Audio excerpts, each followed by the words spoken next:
Hi, this is Perry Mink.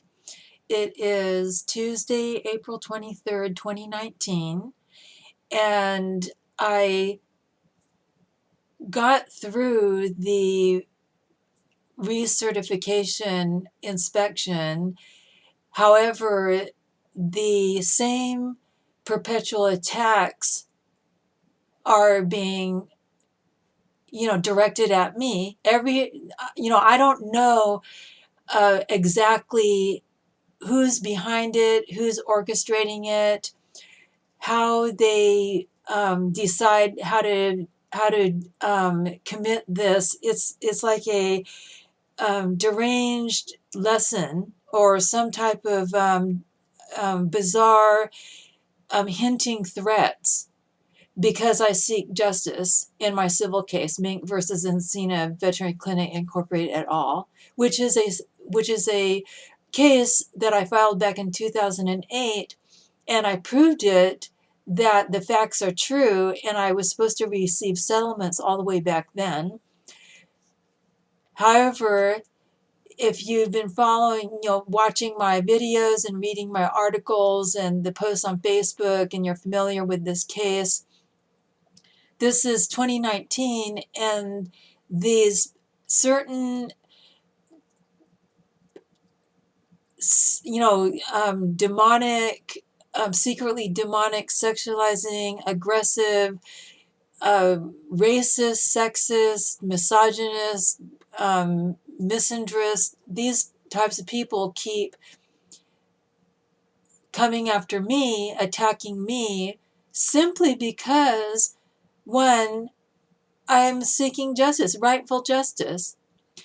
So I noticed that my YouTube videos that I don't edit, I haven't edited one of them, and somehow they get in here and they change something, like the stopping the camera timer, and then changing my voice. And I noticed it with the with the photo of me, the first image that you see for my YouTube video. I don't know how that gets there, but somebody is putting it there, because if you notice, when I first start talking on my video, I'm just sitting there and I don't look the way that that first image is when you link to my YouTube video.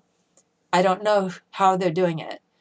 But I do know that and I posted on Facebook that the interim director of the Contra Costa County Criminal Conflict Panel, William, quote unquote, Bill Green, is very knowledgeable and very expertise on IT, computer IT. I'm not sure what IT stands for, but it's computer, I guess, computer technologies.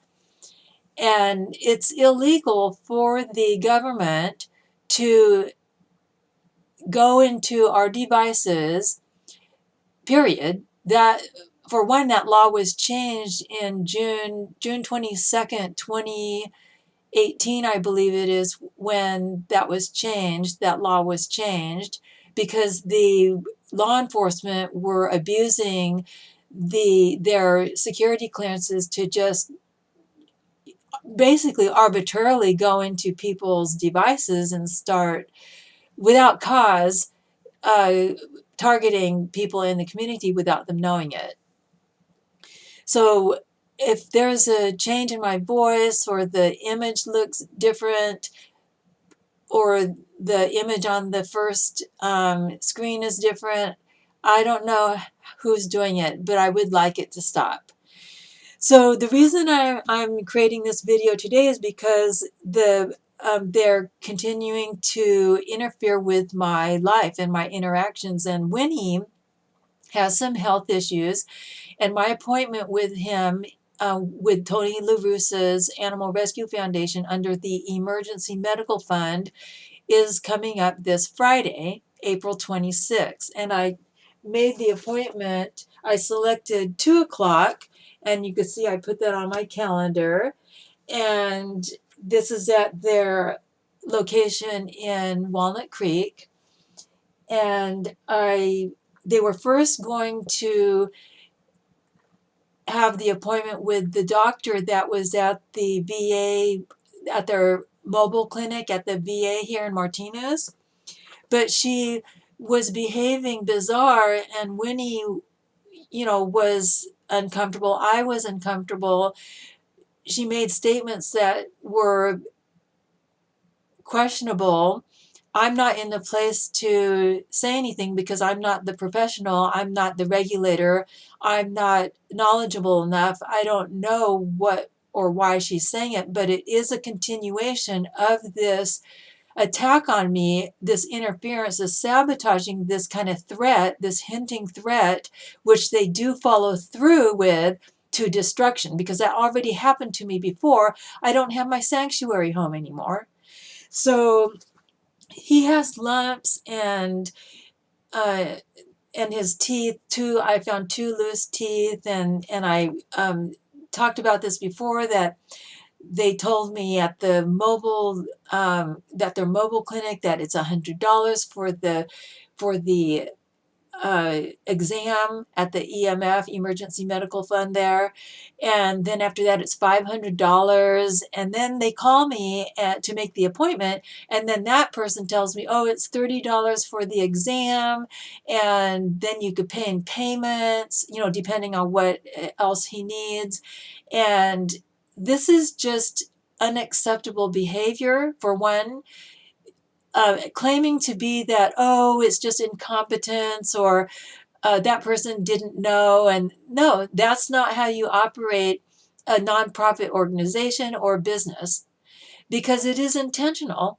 They are teaching them to do this. Whoever's orchestrating, and I prove that it comes from the Catholics, whether people like it or not, I did prove it. I'm ashamed of having to find out that that's what it is, and saddened by that would be coming from a religious group that falls under and calls themselves Christians.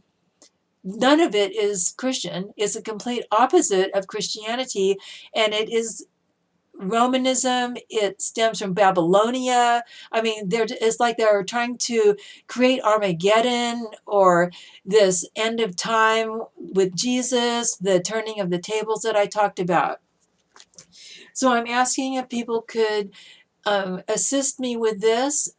I am going to take Winnie to ARF, because they are the organization here in Contra Costa County for people who need assistance for the health care of their pets.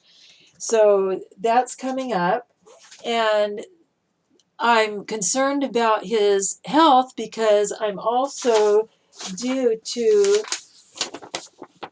vaccinate him to renew his license. And it says right here, this is from the Contra Costa County Animal License Renewal Licensing Department, and they changed. It's now the payments go to somewhere in Texas. But for this one, it says that rabies vaccination certificate required for licensing. And in the state of California, people are all over the world and in the United States are concerned about vaccines for our pets and the amount of vaccinations. And so I found for the state of California, and this is something that I got offline, and it's called Canine Rabies Vaccination Exemptions, because I don't know what his medical health is. I'm dependent on the veterinarian, on the professional who is regulated by the California government, which really falls under the federal government, because they are to abide by U.S. laws, not by the Holy See canon laws. And so it explains to you that the cases that exemption may be approved, and then it has a list, and I don't even know how to pronounce some of these names or words, medical terminology, but I'm going to bring that up on Friday. And I'm asking if people can contact ARF and any regulatory official, any prosecutor, to make sure that the people that are there are not the people that are involved in this scheme where it's terrorism, because it starts off like they're pretending that they're respectful, but intentionally behind the scene they're actually doing something else, which then leads to harm, something that causes either uh, um, physical deterioration or some type of physical injury, some type of emotional or mental injury, mental anguish or something like that. So thank you for assisting me with that. And I just want Winnie to be healthy and continue to be with me. I don't believe in discriminating against people's pets. I don't want people to be encouraged to do what they're doing and say, oh, I don't like this woman's dog, so let's hurt her dog. That's cruelty. That's cruel and inhumane, and it's cruelty to animals. Now, the next thing is I am dealing with this interference that is sinister. Again, I don't know exactly when it will happen. I just can tell you that it is often. Every time, maybe they are doing it every time and I'm not catching it.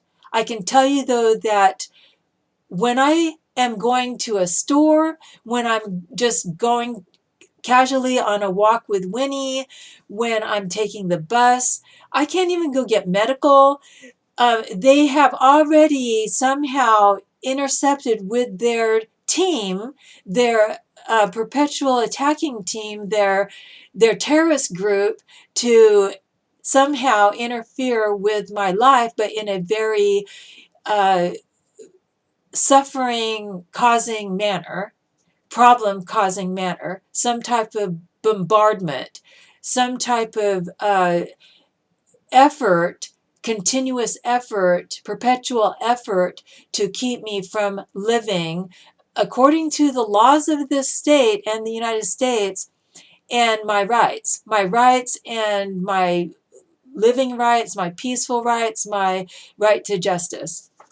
And so I continue to pay insurance on my classic car that they damaged, where they sabotaged the brake master cylinder, hoping, I guess, that I would get into an accident because they drained the fluid out and I discovered it.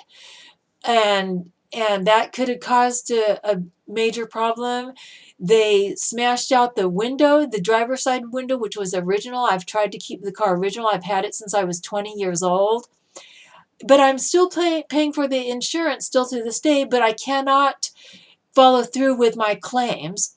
And the police here, the Martinez police, who's involved with this terrorist group, wouldn't even take a proper report or investigate. And that's because they're involved in it. They're participating in it. And I demand that they be indicted and convicted. So along with this recertification for the Section 8 housing, subsidized housing that I'm forced into here, which is more like the Gestapo Jewish ghetto, my my vehicle, the one that they damaged, the one that they stole the carburetor, which was my carburetor, not theirs. And this is the annual vehicle registration renewal notice from DMV. And they give you an option that you either pay for all the fees and then you could continue driving it and parking it according to laws, or you can file planned non-operation. And that means that you know that you're not going to drive the vehicle for a while for various reasons, and then it would be stored somewhere legally where it could be non-operational. And then you would change the insurance policy according to that as well. So what do you know? My mileage for the vehicle is required under State Farm's policy that I have with them, that I submit it to them, report it to them semi-annually, so every 6 months. Well, I didn't get a letter or an email. I'm on both of those lists. And I kept thinking, I haven't received that yet. I think it's the time now that I would get that. So I waited, and then the time elapsed where I would actually have reported it by. So I went and reported it on my own without asking questions about where's the notice, or waiting further for the notice. Then I get it, and I posted on my Facebook the email that I recently received from my State Farm insurance agent, who went along with the terrorist group. And I talked about this in my other video, where my agent, who's known me since the mid-1990s, who I've spoken with on the phone on several occasions, and I even stopped in there when I had been working. I worked out in that area of Oakland, because she's located in Oakland, and that's how I knew that State Farm was there. And because I would drive up that street, and then I saw that on my way to the freeway, and then I would drive all the way out to my condo that I paid for. I was paying mortgage for, that I had here in Pleasant Hill, so, which is just the next town over. So I get an email from her the other day, and I posted on Facebook, and now she's asking me these questions about, this, and this, and I can see that they have intentionally created this interaction, this communication, where it's like a hinting threat. Okay, oh, well, we know that you're not driving your car that much, so maybe you need to change your policy, or I'm sorry, I forgot to send out your notice for reporting the mileage. There was nothing like that in there either. So, as I said, I can't even follow through with the insurance claim with them for the shattered window. And that's disturbing in itself. This is a scheme on Americans. It's not just happening to me. They are taking our money through the insurance companies, but they're not providing services for you. And this is something that is illegal, and it is organized crime. So that was the other issue that I want to bring up, because this is due on May 16th, 2019 for $171. And this is not a proper place to store my vehicle as non-operational. And I'm certainly not going to take off the insurance when my car should be running right now. There was nothing wrong with my car. I had the repairs fixed because they took my car away. They stole it. The attorney, Jane Elliott, who was appointed to me through the criminal conflict panel via the public defender's office, who is run by Robin Lipinski, and excuse me if I don't pronounce her name correctly, a woman who was fully aware and participated with this terrorist attack on me. And these two people that Jane got, ex-Catholics, stole my Falcon, put it under their name through DMV, and must have reported that to the State Farm agent. And they took my truck and put the insurance in another policy and took it off of my State Farm. And that was completely illegal. And DMV was in on it. So that's something that they are using, this kind of sinister, diabolical communication process, where it's like a threat to me that, oh, well, why don't you just put your car on non-operational? It's $22. okay? And you can just keep it there since you're not driving it. They damage your tires, okay? 2 of your tires are flat. Your master cylinder, you can't even replace it. I even paid $80 for a mechanic to come out, and they had intercepted with his communication with me so that no services were performed. They did it again when I tried to get my brake master cylinder worked on at a auto mechanic, a reputable tire and mechanic shop here in Martinez, and they intercepted that too, and so I couldn't take my car there, and I even got an estimate. And so if I put my classic car on non-operational for $22 for this upcoming year, for the next year, that means that the landlord could warn me and say, look, the car is not operating, we're going to remove it. Okay, so that's what they're hoping, again, to take my property away through threats, making it so that I can't function, so that I cannot thrive. Purposely, they're doing this so that I cannot thrive. And so how did they do that? They damaged your property.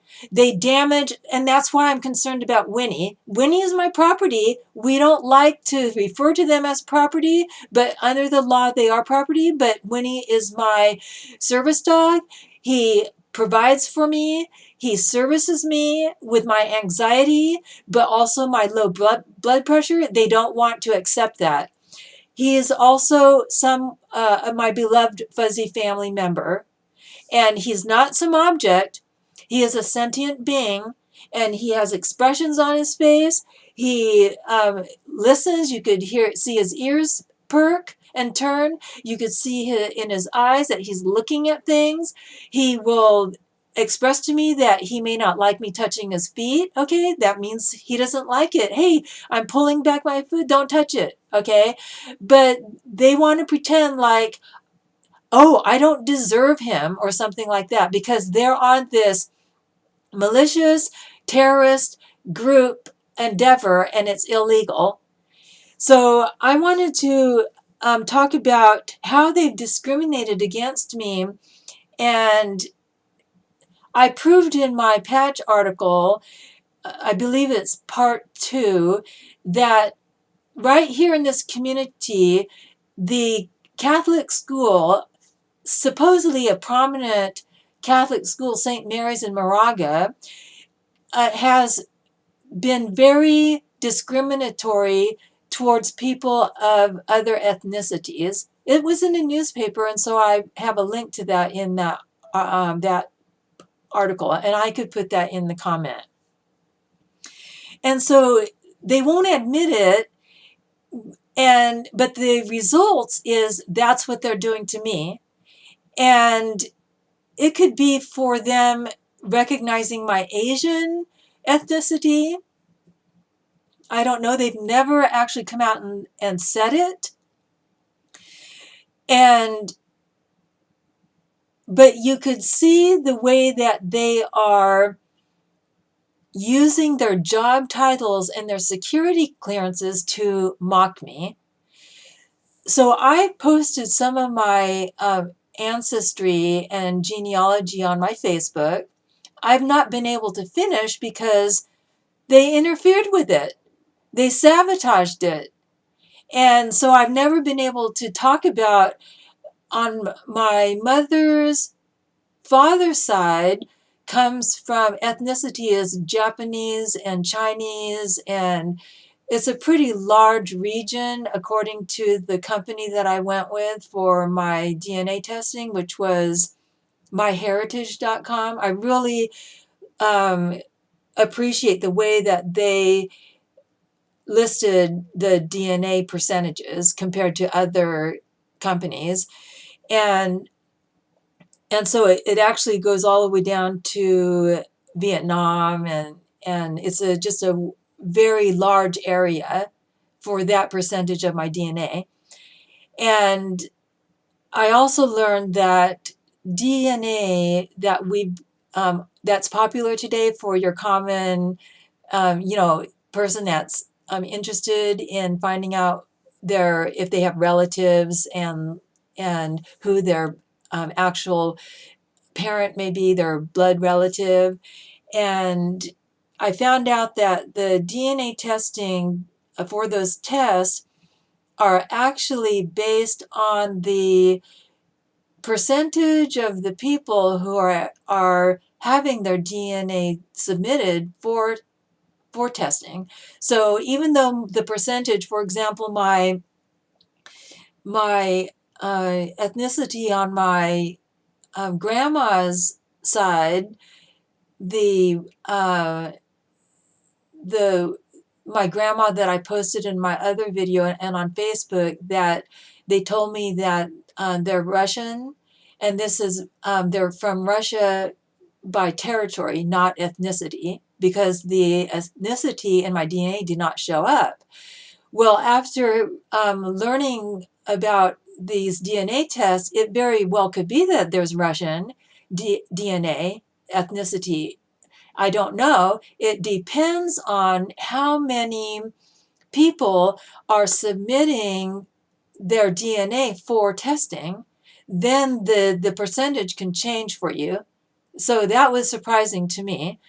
And and the ethnicity that I have from this test that I took is about 7 or so ethnicities, but like I say, some areas are very, very wide areas, like my grandma on my mom's side. And it almost seems like they're mocking me for certain aspects of my ethnicity without telling me. So they've been mocking me about my English ethnicity, and they've done that through other people, like when I was on the bus, okay, or through the VA calling me a Japanese German, okay, which I've never referred to myself as, but there is DNA percentage of that region, France, Germany, Belgium, in that area. And so why are they mocking me about my ethnicity? It's so cruel. When you look at my photo when I went to Japan when I was 16, you could see I look very much like my Russian relatives. And if you look at the studies of the groups of people from the area, because it's listed as one of the ethnicities, the region, which is Uzbekistan and Kazakhstan. I don't have that information, but let me see if I could look at that now. Let's see if I could get to that. It's just disturbing because I don't know these people personally. I haven't done anything to them. I don't know anybody that's a judge or a lawyer before I complained to the California Vet Board, or I can't understand why they would want to attack me on such a personal level when I haven't done anything wrong. And then if you have done something wrong, why would they attack you for your ethnicity or your facial features or your language or your education level? It's cruel. It's just absolutely cruel. So if I look under my ethnicity, and I posted some of it on my Facebook,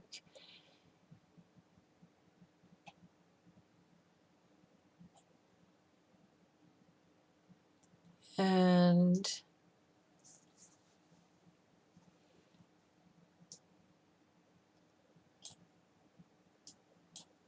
let's see if I could.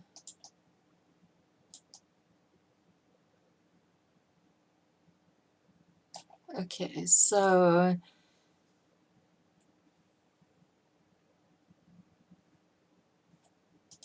let's see if it's on here.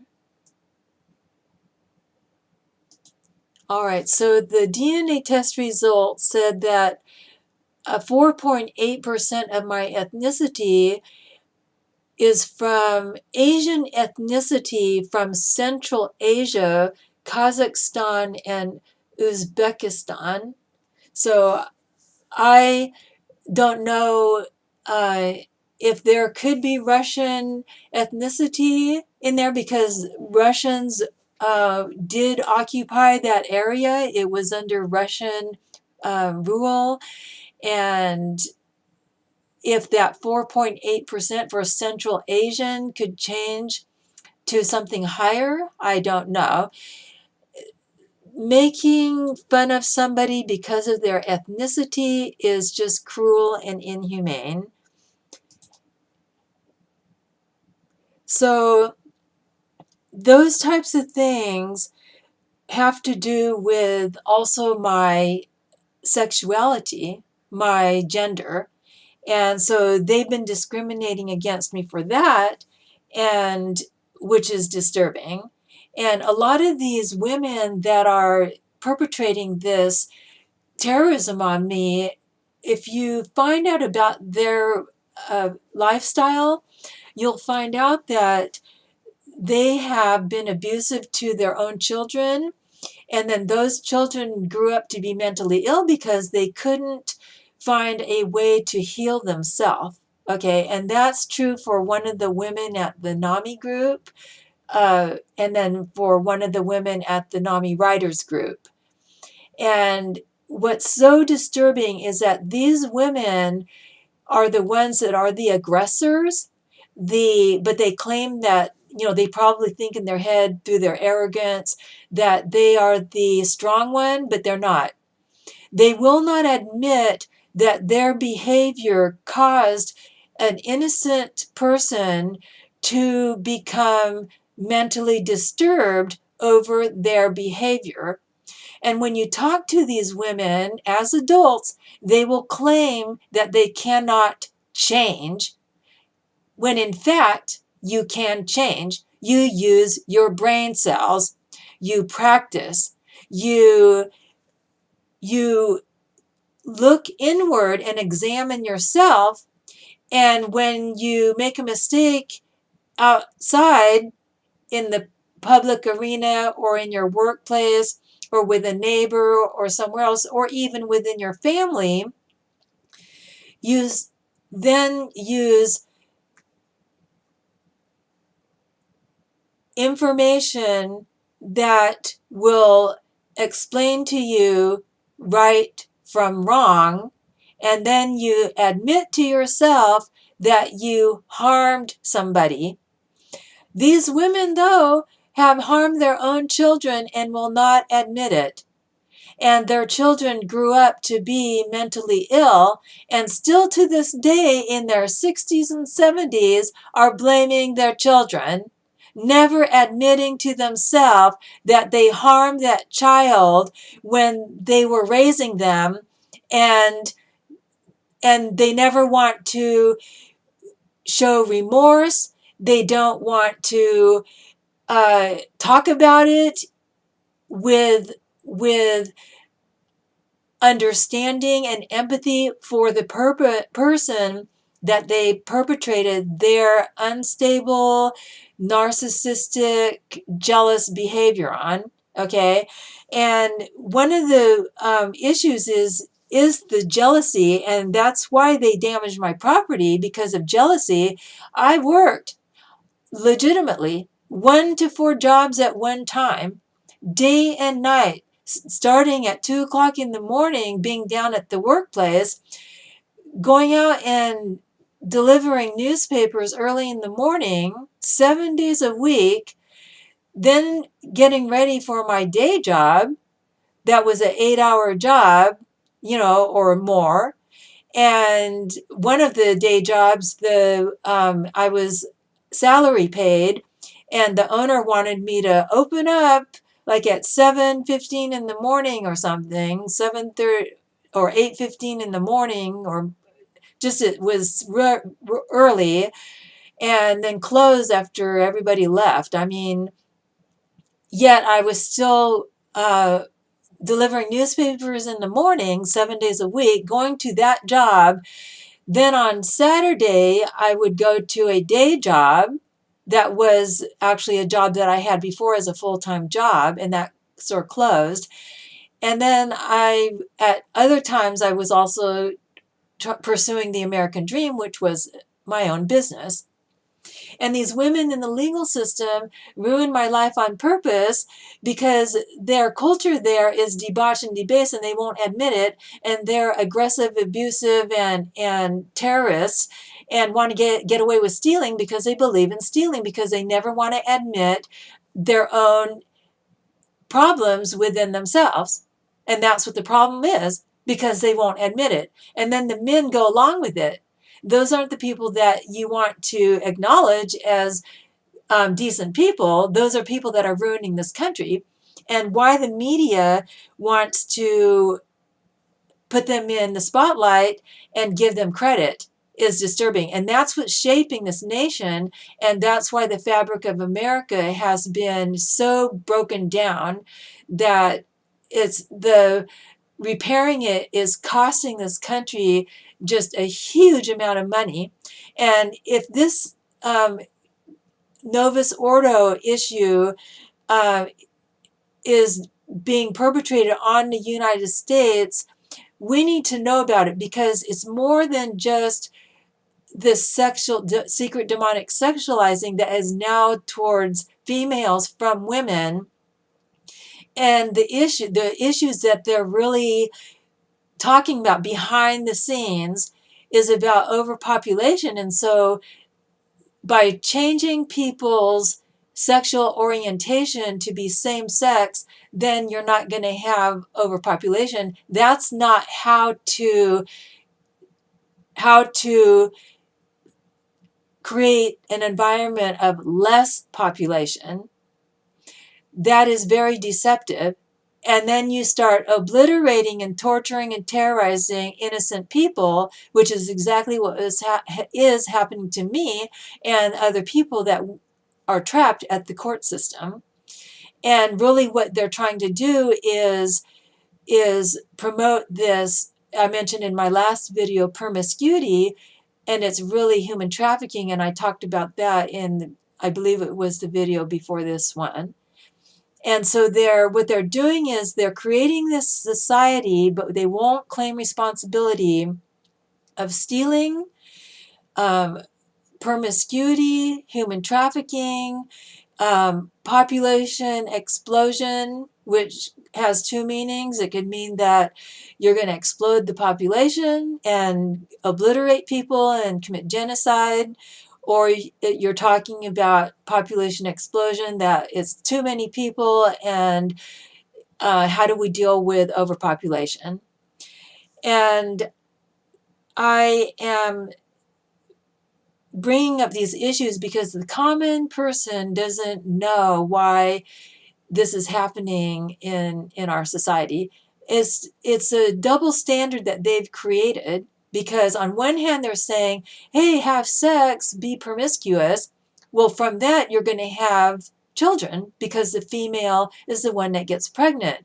Oh, well, don't take care of the female, we've got to kill them off. Okay, this is absurd, this is cruel and inhumane, presented that way in the news so that we could fight for our rights, so that we could express we don't want this, and that the women who want to do this to females need to be exposed. They need to be indicted and convicted. So I've had to deal with these mental health professionals that are actually child abusers, and these women don't want to admit it. And why the NAMI Contra Costa County would allow them to keep going on when I have evidence. I have the emails, I have the screenshots, of the facilitator saying it was all fun to be, very inappropriate in a setting that's supposed to be safe and supportive. So I'm demanding with that too, that something be done with with NAMI because they work with the government. And they were fully aware of what was going on at the behavioral health court program that I was forced to. And they wanted me to shut up too.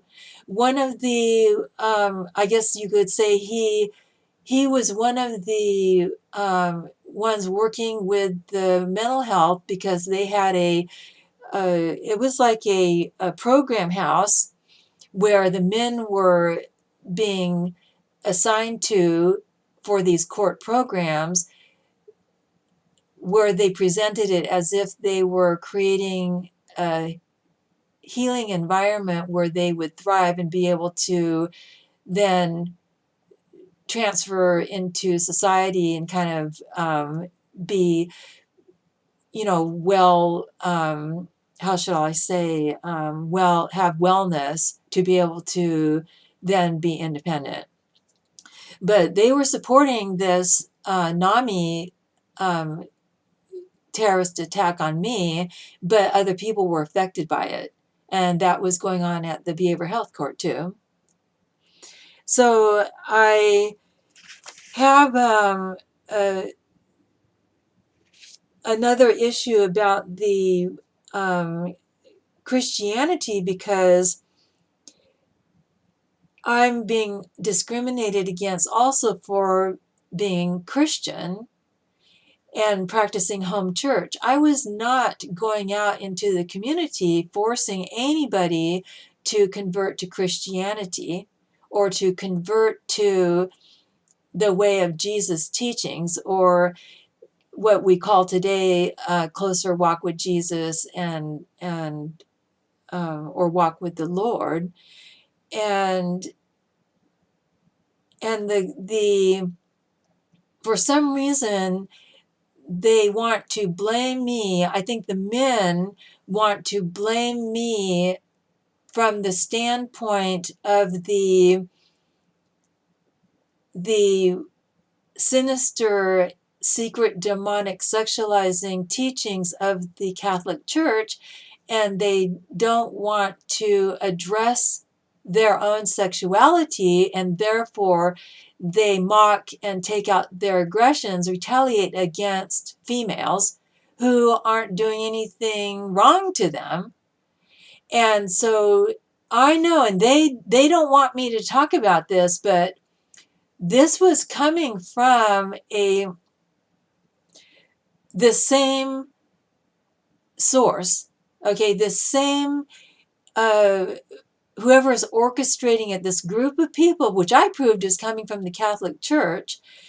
And the men in the community, though, would treat the woman badly. So when you got service, you would be sexualized in a degrading way, and then they would take it out on you in a degrading way, in a damaging way. And I noticed this even when I had my beloved cat Shaggy put to sleep, and the veterinarian there, a man who I didn't know, it was through an emergency clinic, and this was in 1997, I want to say, and he perpetrated a harmful act on Shaggy at the end of her life. And it's so disturbing to me. I can't talk about it, really. I mean, it's so disturbing just seeing the look on her face.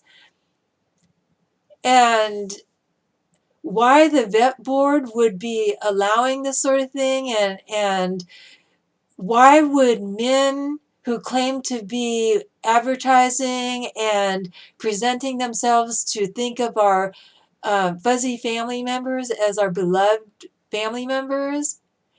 Oh, because are they raping and molesting their own children? I mean, you have to see some kind of correlation, because that's what's really happening, and it's unacceptable. It is barbaric. It is Babylonian. That's how I used to refer to back in the 90s. As I've talked about it before, I studied the history of Christianity. I took a course in college, history of Christianity, but I've not met one person that I fellowship with that studied the history of Christianity, which is different than reading the Bible, even though when you read the Bible, you're actually reading about the history of Christianity. So I wanted to mention that because that also happened with my mobile home. And when I was getting the damages from repaired from the sewer backup that damaged from the sewer line that damaged my mobile home, and then I had to uh, I had to go to small claims court because the owner and the manager uh, wouldn't claim responsibility and instead kept terrorizing me. That on top of the rent control issue, and they kept terrorizing me with that, and that was illegal because the rent control laws are already written, but they weren't applying them, and the city council members were going along with it, and the city workers were going along with it.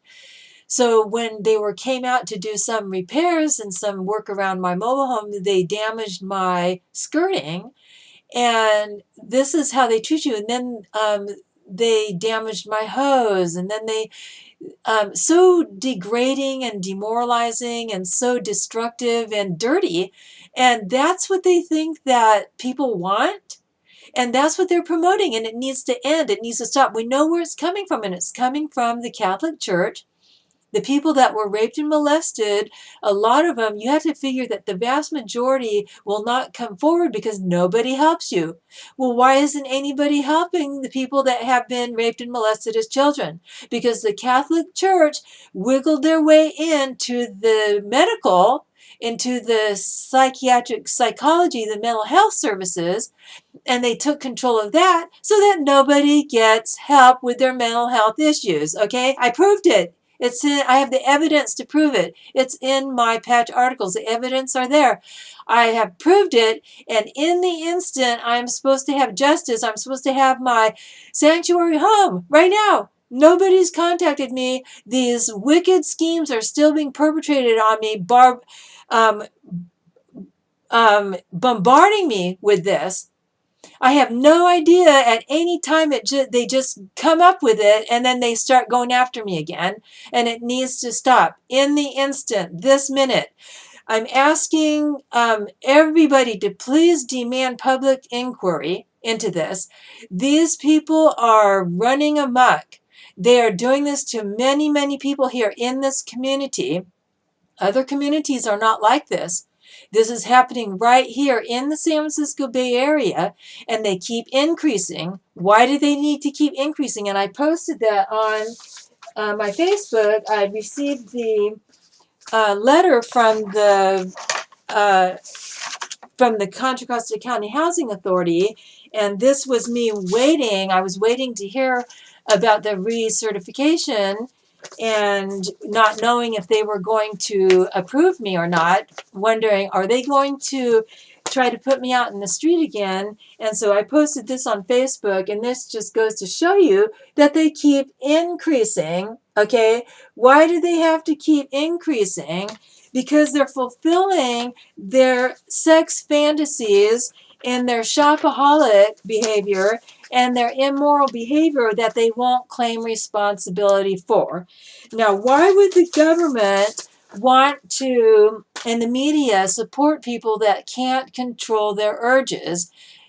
We've had quite a few people right here in central Contra Costa County, and I posted on Facebook recently, that are totally out of control. They're in mayor, okay? The former mayor of Pleasant Hill, Sue Angeli, who I knew because she was the property management for the condominium complex where I owned my first home, and she would do things very bizarre. And for instance, and the other people in the complex were so upset that people, when you would talk about it, they would just all of a sudden start expressing what this management woman was doing. And for example, the light would go out. We had lights throughout the complex. I believe there was about 112 condominiums there. There was the lower section that was built first, and then the upper section that was built second, and that's where I was living. And we would call in to report, hey, one of the lamppost lights is out. And nothing would get done, no light for weeks. And then we'd call again. Then another person in there, another neighbor would say, well, I just keep calling. And I said, well, that shouldn't be happening. And what do you know? It would take like 8 months before the light bulb would get replaced. The burnout light bulb would be replaced 8 months later after we kept reporting it. And she was the mayor of Pleasant Hill at the same time that she was the property manager for our condo complex, plus she was working for BART. BART is the you could call it subway system here, the Bay Area Rapid Transit for the San Francisco Bay Area. And I was informed by a neighbor, a senior woman, and she was livid and she couldn't believe it that Sue Angeli had filed for bankruptcy, and it was in the Contra Costa Times. And that's what she told me, and I was surprised. I was shocked. Why would this woman need to be filing for bankruptcy, making that kind of money? I was working 4 jobs day and night, and the owner of the unit above me knew it because I had to complain because he had a woman in there that was just partying. As soon as I would have to go to bed, like at 7, 8 o'clock at night, she would start her party at like 8 o'clock at night. And I told him, I said, look, we're working people here, and you can't have somebody like that and claiming to be a student at DVC, which is where the condominium complex was. And then I posted on Facebook about Michael Gressett, who was in a rape case he committed on a district attorney that was there, a female district attorney, and that made the news. And you know, that was exposing the debauched culture there that they still won't claim responsibility for. And I proved that the women are pretending to be for women's rights, but they're not. And they will, in the news, say that they are. And that's in my Part 5 article, where they are going after men, Judge Leitner and Gus Kramer, who are government officials. And you could see that they try to say, look, you women are not admitting to being sexual there in the workplace. I know because I was down there regularly just during my civil case. And the clerk would be flirting and saying, look at my hair. Oh, that attorney was looking at me. And the conversations were about their second home. I could hear them walking through the hallways, the women talking about their shopping over the weekend and their shoes. This is so disturbing. And then look at what they did to me.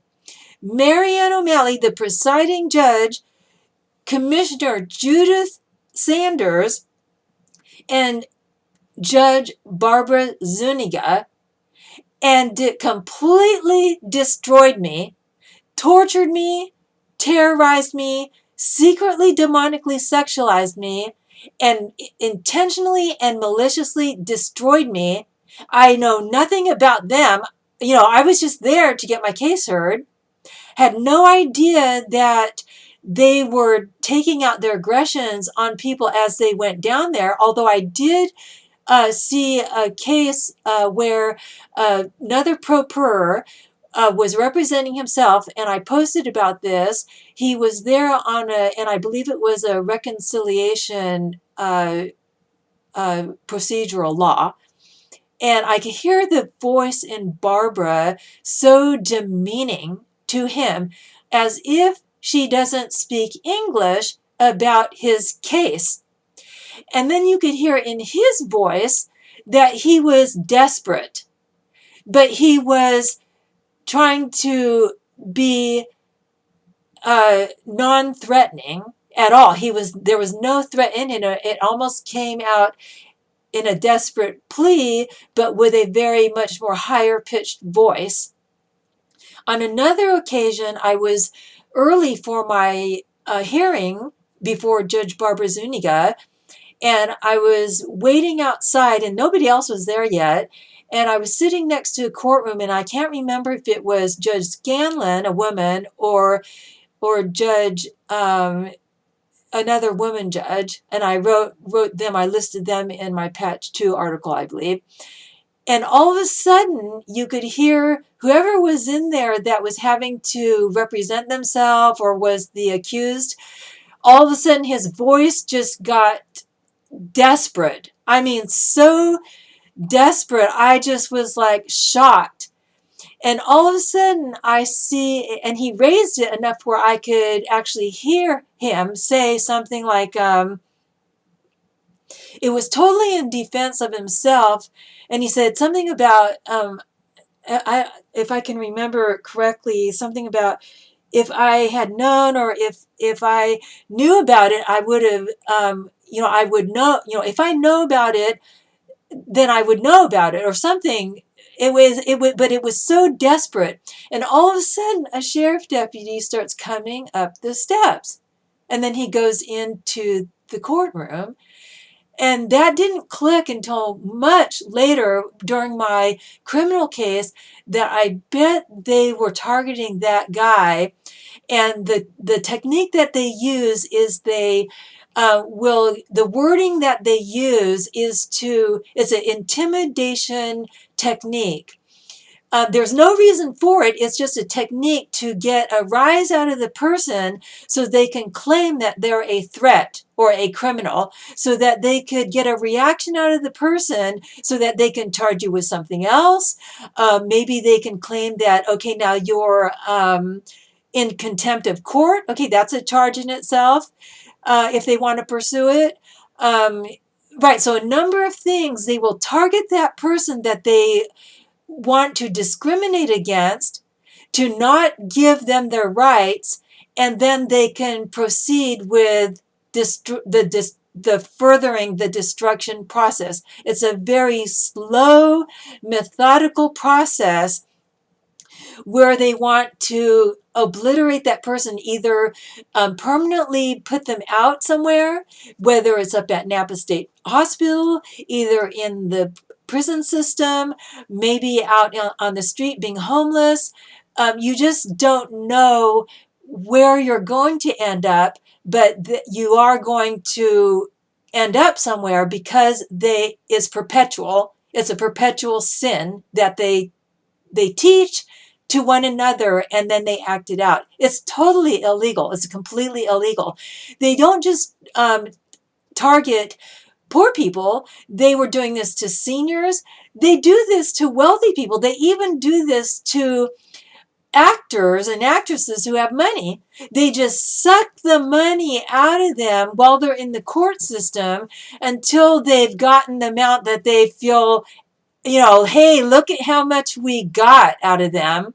And this is wicked. This is a wicked scheme, and it is illegal. It is not according to U.S. laws. It is completely illegal. Come on, Winnie, come here.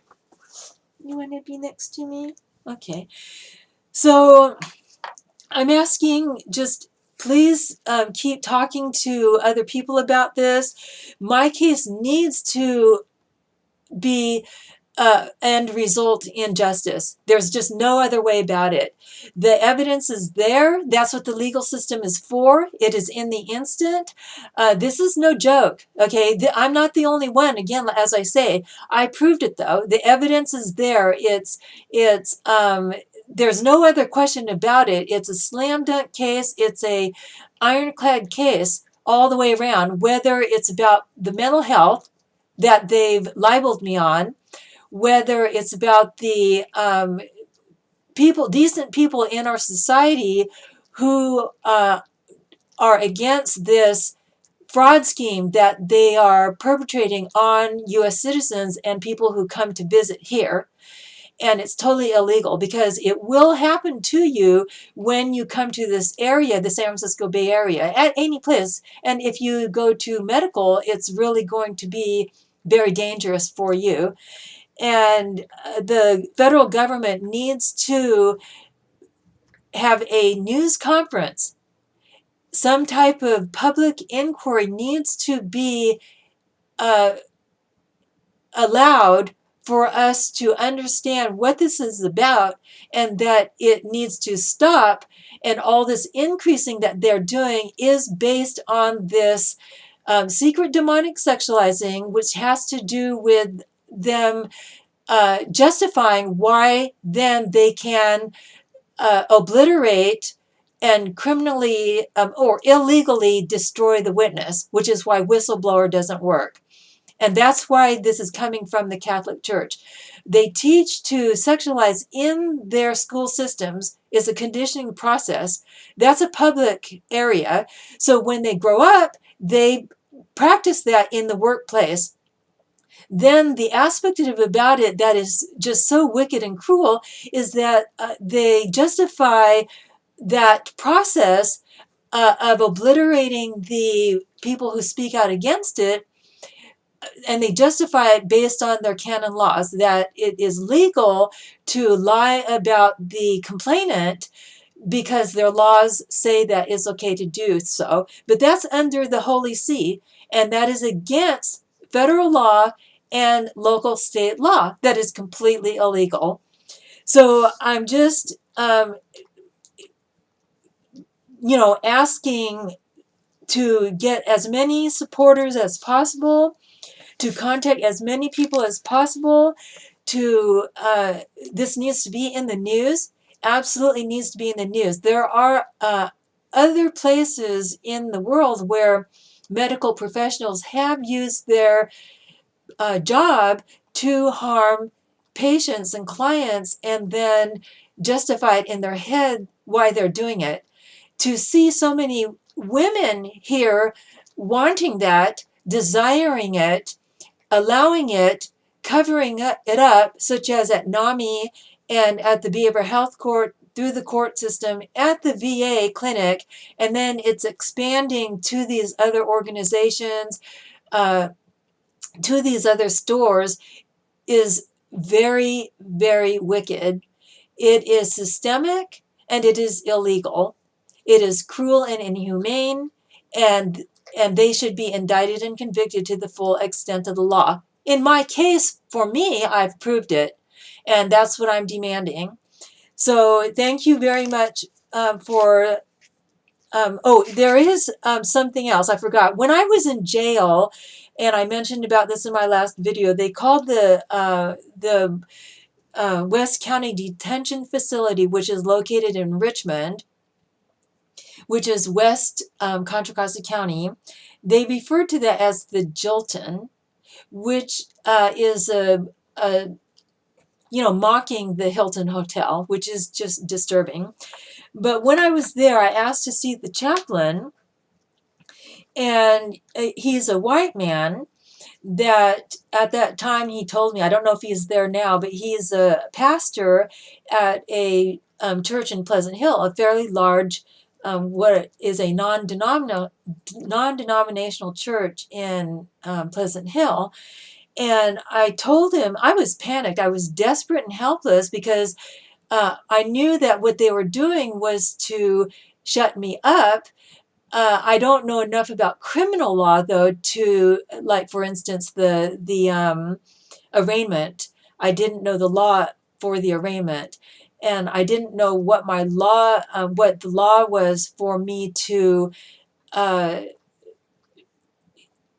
even cite or comprehend, or what to say to somebody else that has connections with the outside. So I didn't know what to say to him in a rational, legal manner in communicating with him. Please help me. But I was desperate and helpless, and I told him in a rational manner, because I am a Christian. I'm a Christian. I'm practicing Essene and a little bit Calvinist. That is what I told him. And what does he do? he corrects me with my pronunciation for a scene. I was taken aback. I was desperate. They illegally kidnapped me and put me in handcuffs and booked me into jail, there was no cause, none whatsoever. There was no cause. And they even at the front door, when the two sheriff's deputies were there, said they were there with the copy. I guess it was a copy of the letter, but they omitted pages 2 and 3, and they only had pages 1 and 4. And there was a reason why they omitted pages 2 and 3 on purpose. They did this on purpose, and that's illegal. So when I was talking with the chaplain, he never said anything to me like, tell me about your case in a rational manner. Do you have any Christian friends I can contact for you? Is there something that, is this related to you being a Christian? Nothing of the sort. I mean, this guy supposedly studied theology. Now, if you study theology, you're going to know the history of Christianity.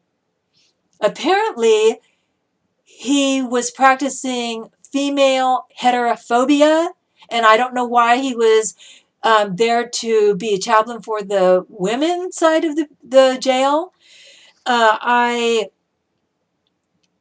I started to, he also told me that because he could tell my desperation, like I was asking for help, but in a way that was, like I say, I wasn't in an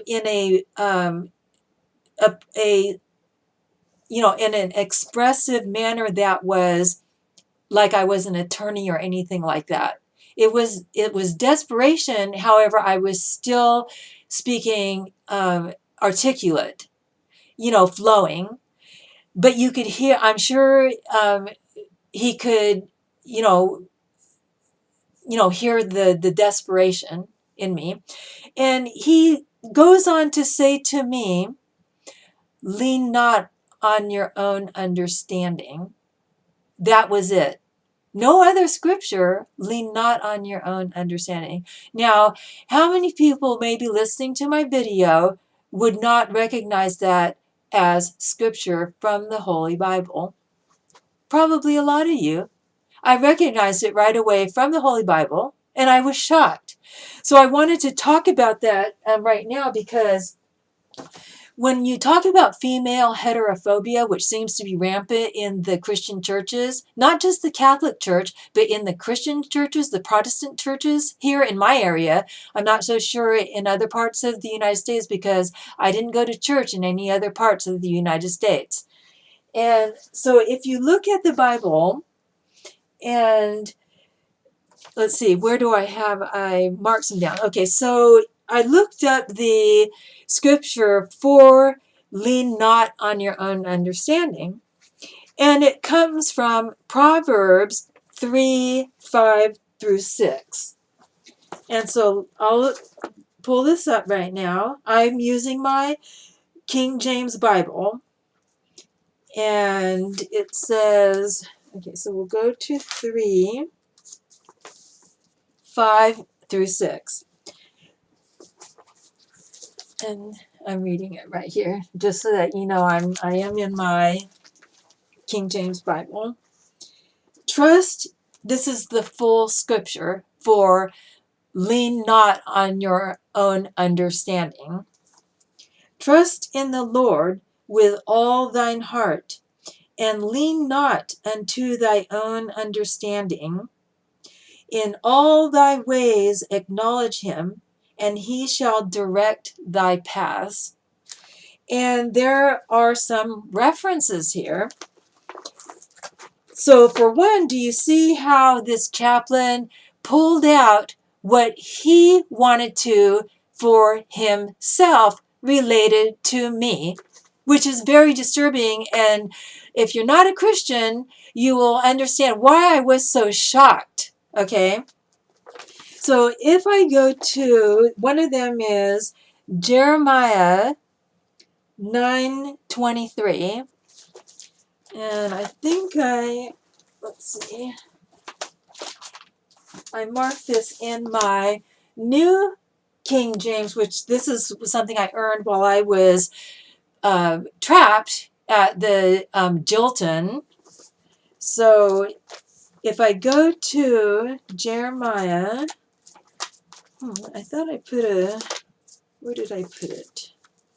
What was it? Jeremiah 9:23. And 9:23, and in another one it's through 24, it says, thus says the Lord, let not the wise man glory in his wisdom, let not the mighty man glory in his might, nor let the rich man glory in his riches, but let him who glories glory in this, that he understands and knows me, and me is in capital letters, in reference to the Lord, that I am the Lord, exercising loving kindness, judgment, and righteousness in the earth. For in these I delight, says the Lord. So this references also to Romans 1:22 from Proverbs from my King James Bible. And Romans 1 says, let's see, Romans 1:20 through 22 through 23. Let's see, where did I see that here? Let's see, where do I see that here? 122. Let's see, this is much smaller print. You could see, and I still don't have proper eyeglasses because they won't allow me to go to the VA and receive proper care, legitimate care, unintimidating care to get new prescriptions. So if I go to, let's see if I can see this, 22, professing to be wise, they became fools and changed the glory of the incorruptible God, capital G, into an image made like corruptible man. And then it goes on, and birds and four-footed animals and creepy things. And this is what that chaplain did. He turned into man. He was not practicing the way of Jesus or walking closer, a closer walk with the Lord. He wasn't practicing scripture. He said that to me to shut me up. Okay, and I'm against men and women who call themselves Christians, are putting them into an official position, yet they aren't staying steadfast.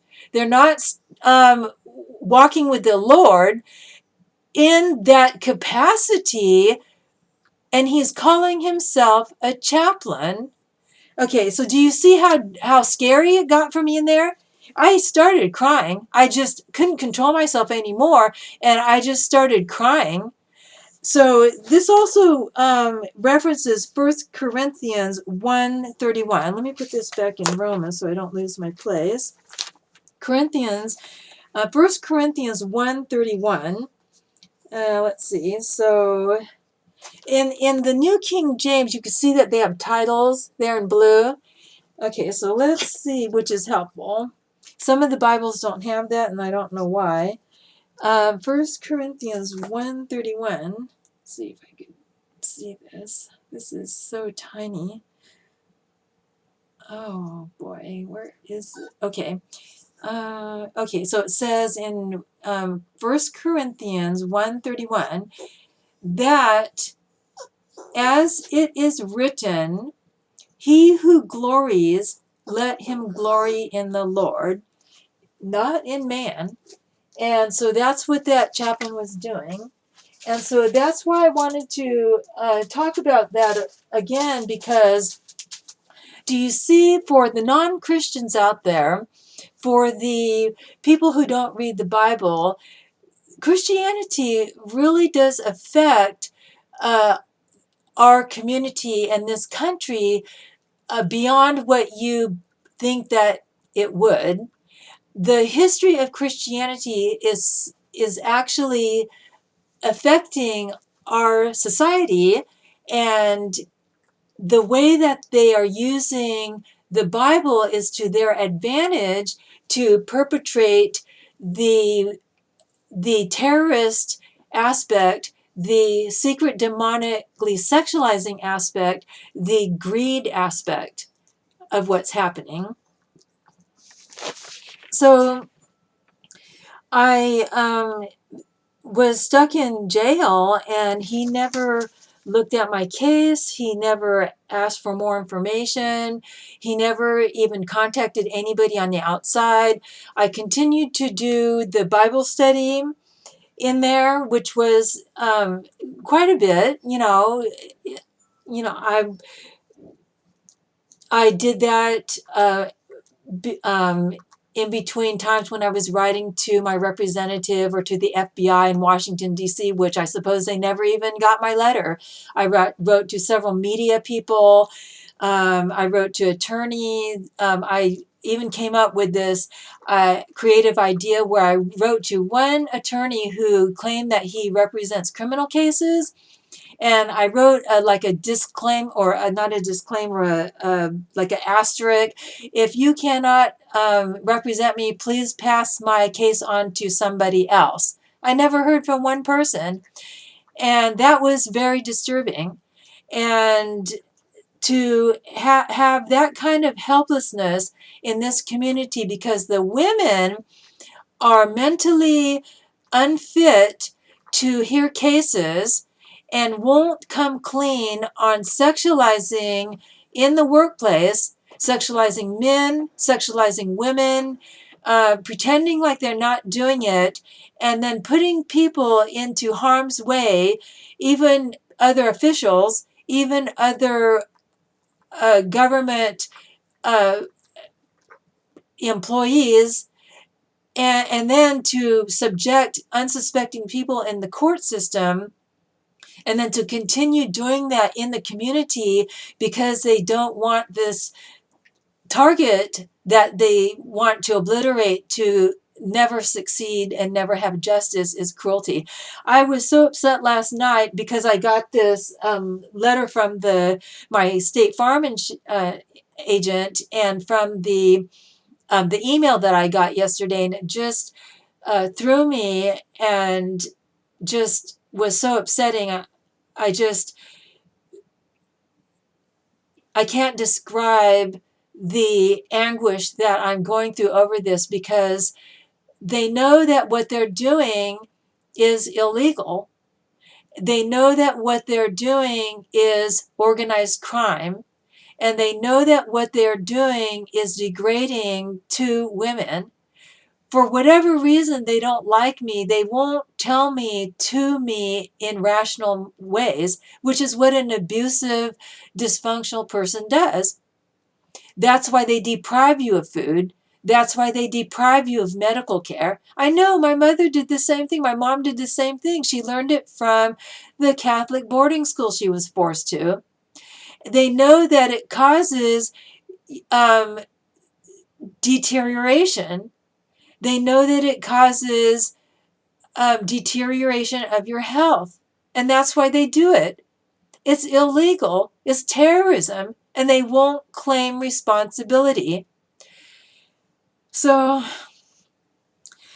the last point I want to state is that for the non-believers who are not Christian, in particular, you could maybe be practicing another religion, and you've been given bad information about Christianity, such as somebody could be given bad information about another religion.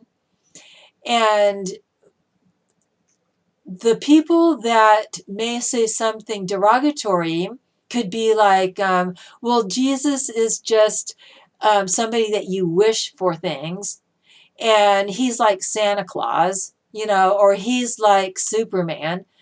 that is so inappropriate and so disrespectful to the meaning of Jesus' teachings, which is peace. He is the Prince of Peace, and the truth, the way, and the life. And that's where peace is. So I'm just wanting to clear that up, because even a Christian, as I mentioned, my neighbor in the back here who participated with some of these terrorist attacks on me, including damaging my car, she referred me to the mechanic, and he's the one that completely destroyed my car. The brake master cylinder, stealing the carburetor. After that, I just couldn't drive it anymore, and he took my money, over $400. But she claims to be a Christian, and she just uses Jesus for her ego, like Jesus loves me. That's that's true. Jesus does love a follower of Jesus. Jesus' teachings goes further, much, much further than that. And it means being a stronghold. It means being a defender of the faith. And the I had some people that were my customers out in Rossmore, not only my Rossmore News customer, but my senior clients who were trying to help me, and because they were getting bad treatment from the legal system too. But one of the clients who I was referred to do pet sitting for him, he happened to be he was a what do you call it, expert witness for disabled people. Can you imagine that? I had no idea. He was an expert witness for the legal system for disabled people, representing disabled people. And such a bizarre thing, though, he did assist me to get me out of the detention facility the first time. And but I was providing services for him for his cat, because he would have to go out of town to for his work. And as with any of my clients, I write out what I will do for them, and then that's what I do. And they would tell me, oh, if you want, you could watch TV here, or help yourself to any of the food in the refrigerator, because it goes bad. And so at his place, his cat was very skittish and very not the friendly type of purring cat that comes around, and would be more like the cat that would hide in the closet and things like that.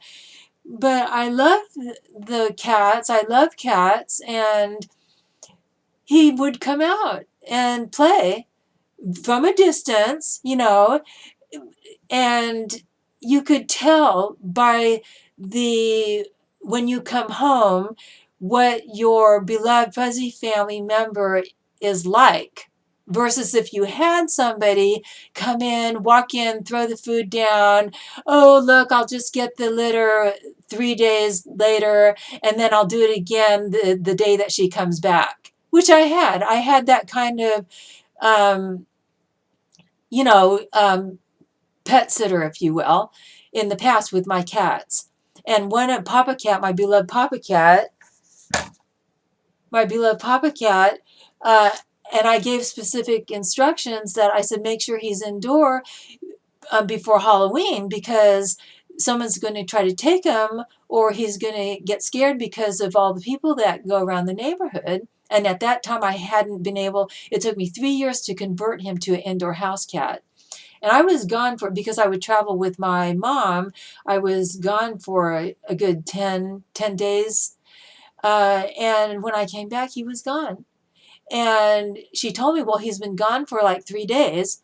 And I was shocked, and so I walked all over the neighborhood just calling his name, because he would listen to his name.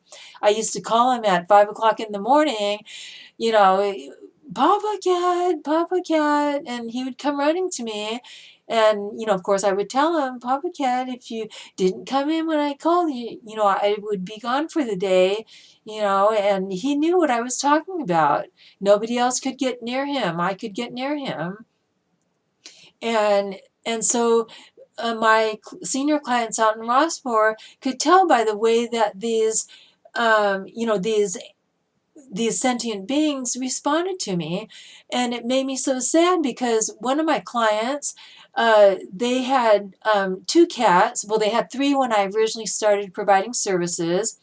And Prince, Cammy, and I can't remember her name right now, but she was like 20 years old, very frail cat, and and passed away shortly after I started servicing them. But Cammy and Prince would run to me when her husband passed away, and he was the retired state investigator, and he knew something was wrong. And he even mentioned to me that I know about these women in the workplace that cannot, comprehend, and they will not stop, and they won't rationalize. And he could sense that because Barbara Zuniga the case was never, um, there was no hearing that was dealt with accordingly. And so I kept having to have more papers served. And that wasn't how the case was supposed to be served. It was supposed to be settled within the first year. That's the law. So he mentioned that to me. And then when I met retired Judge Trent as one of my clients, he too told me too that he's known women in the government that will not rationalize and won't stop at it. And so he was aware that that's what the women were doing to me out there at the courthouse, and they tried to help me. They tried so hard to help me. So this gentleman that was an expert witness for disabled people, the second, after I got out of the, after I got out from the detention facility because he helped me, he started behaving bizarre. Like, I drive a Mercedes, and he put Stella and Candy's food out in the garbage, and it was the fresh chicken. And I said, and there were maggots all over it. And I said, putting chicken out in the garbage is not appropriate. Just put it in the freezer. But that was too late, and then then from that time, which was July 2011, then they tortured and terrorized me that whole time until they illegally took me into custody again, which was in October 12th of 2012, and he wouldn't help me. But I had written a letter to him the first time because he asked me to tell me what I wanted. And the first thing on the list was, first, I must be a strong Christian soldier. And so they knew I'm a Christian. Okay, they go through those letters. They intercept them and they read them before they go out. And that's what they did with my letter. And then he read it and he knew it.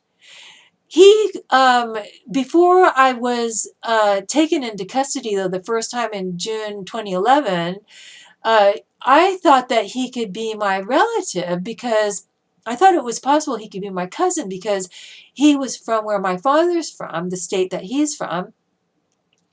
And so one day we thought we would get together and he'd show me, because I don't have internet access, and I'm not really knowledgeable about doing things on the computer.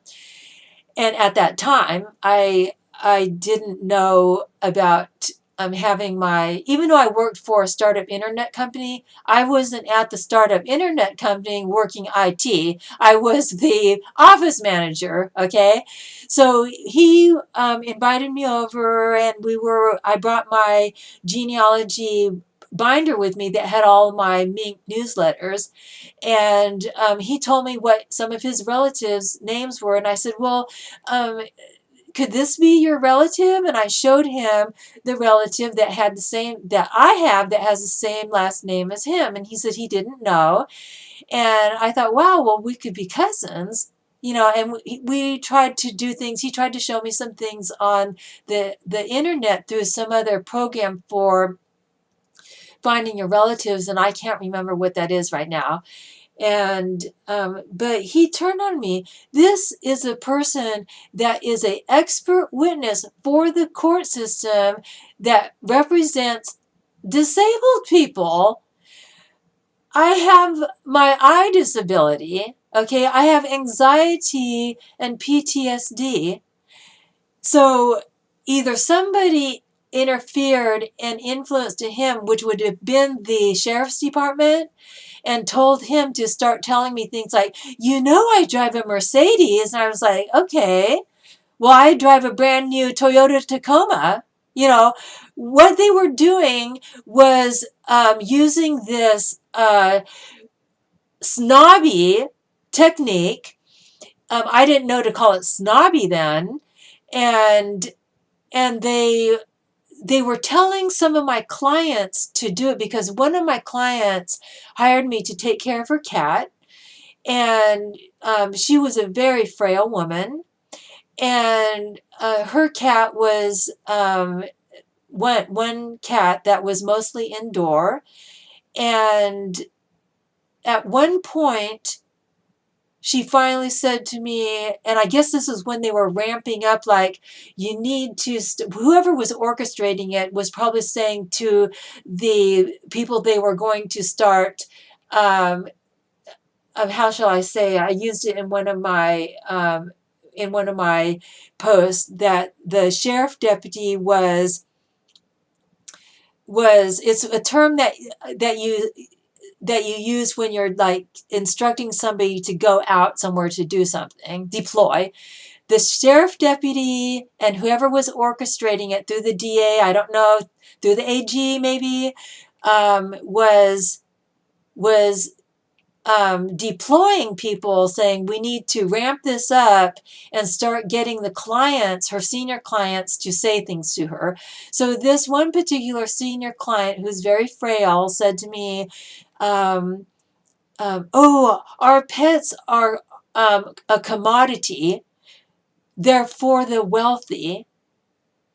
And I was like, no, there are many, many people out there from all walks of life who love animals and who have pets as animals. That's our right. This is how disturbing it was, but I didn't know to what extent back then. I just could sense it, and then things would keep being destructive, because this hinting threat that I talk about, this hinting threat tactic, starts off like what they're doing, like this again, the recertification. Instead, it's like, hey, we're going to make you homeless. Okay, now with the DMV and the State Farm, hey, look, we're going to tow your car away because it's non-operational. Hey, she doesn't have the full coverage anymore. Hey, she put it as non-operational. She's only paying $22. Hey, we could tow it away now through the landlord. Do you understand the tactic that I'm explaining? That these are tactics that they've perpetrated before. They're hinting tactics that you can't really prove, because, okay, so they didn't send me an email or a postal mail letter telling me to report my mileage. Okay, so they didn't send it. So what, right? That's what you would think. So what? But when you see the next step that they go to, okay, here it comes again. Okay, so what? So they sent you a DMV renewal, and it says on there you could do non-operational, $22. Okay, now you get the letter from the from State Farm. Now you get it. And then all of a sudden you get an email that has nothing to do with anything that you've ever even contacted your agent for before. Okay, so now what is that for? See, do you see? There are things that you're not going to go, see, that's evidence.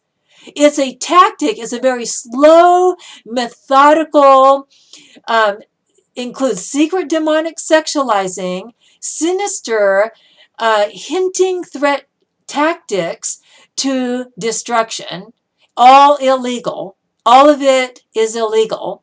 And it comes from the Catholic Church.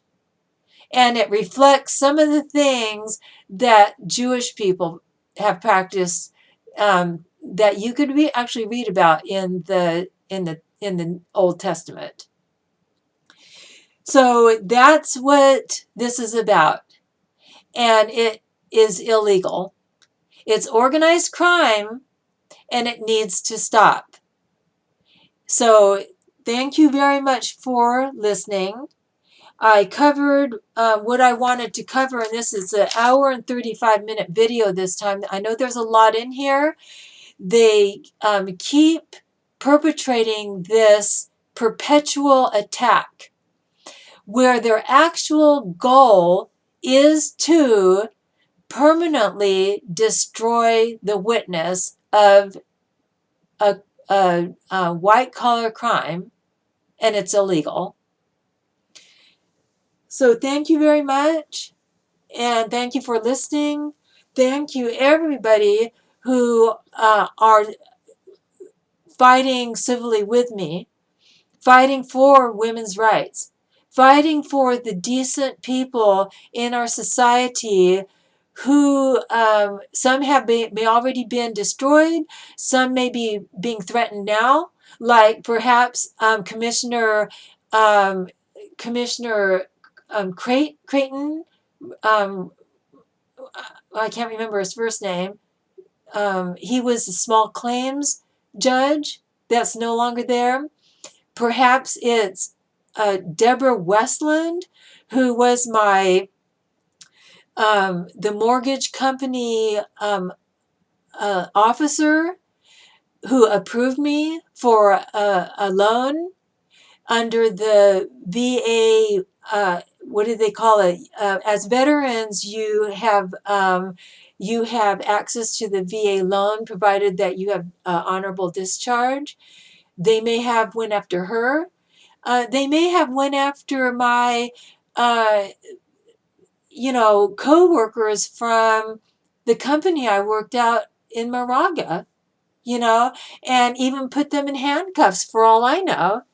That's how scary this is. It's terrorism, and they will not claim responsibility, but it's coming from the Catholics. The Jewish are going along with it. And like I say, there's a list. I posted that on Facebook. They go through a list. It could be your hair. It could be your teeth. It could be your physical appearance, your skin color. It could be your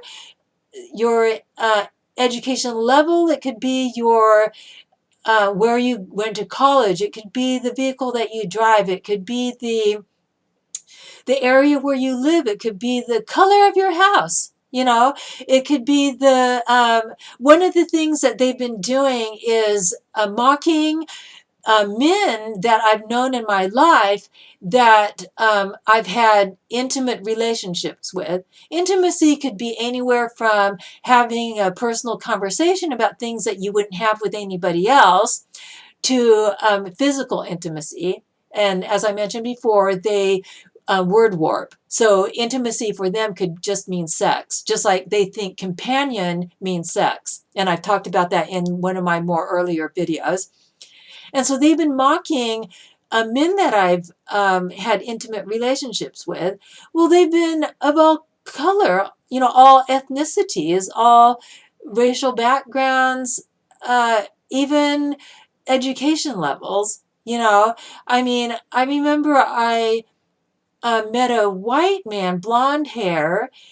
He was a government worker. I can't remember his name right now, but I actually, we went down to visit my parents, and so I think it's so wicked to attack people from a sexual level and from their gender and their ethnicity, to degrade them and demoralize them just because they may have uh, known somebody, worked with somebody, uh, been a neighbor, a coworker, uh, um, uh, somebody that has provided something for you, and then the government is allowed to attack that other person's sexuality, their ethnicity, their anything about them seems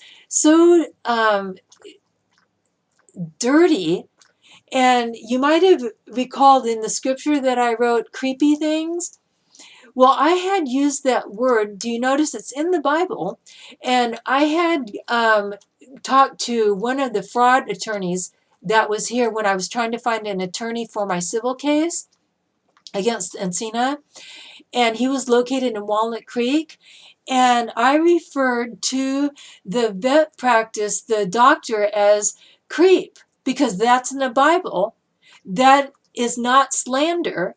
That refers to a type of moral, a type of demeanor, a type of behavior that's in the Bible.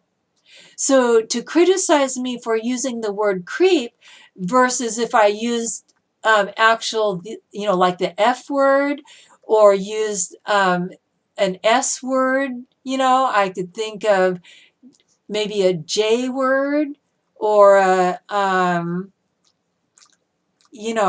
could have used some other, beep word, and for him to think that me using the word creep, because it is creepy, because creepy means scary, and for him to start doing it to me too, because he started to do it to me too.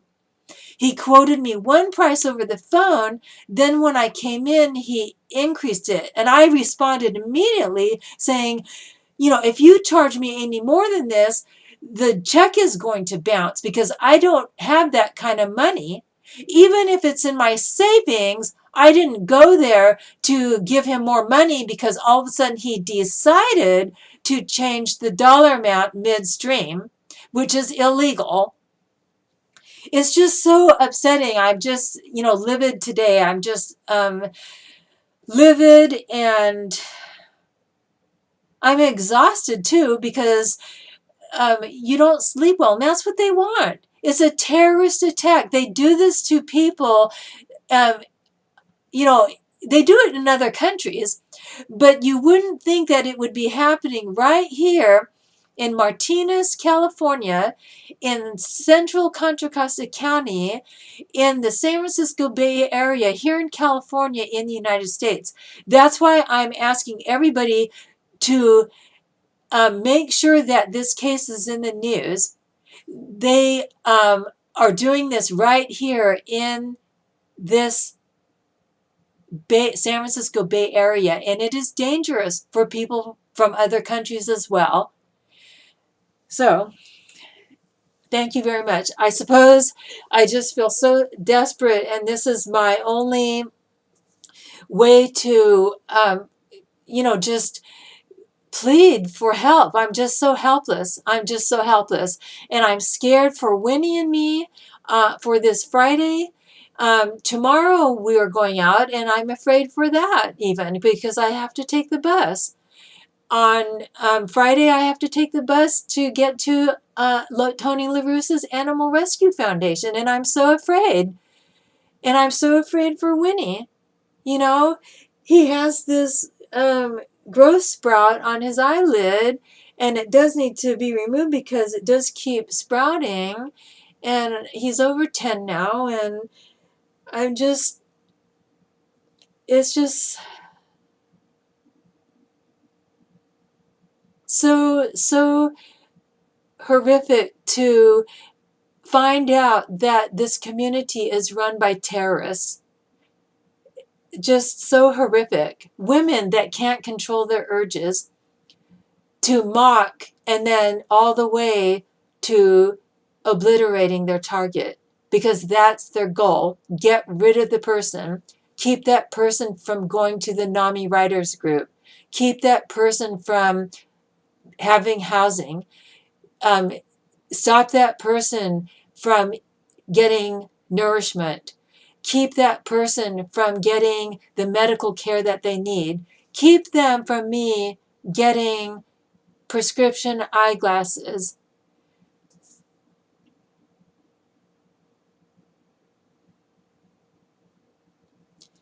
So just please, just ask everybody to help.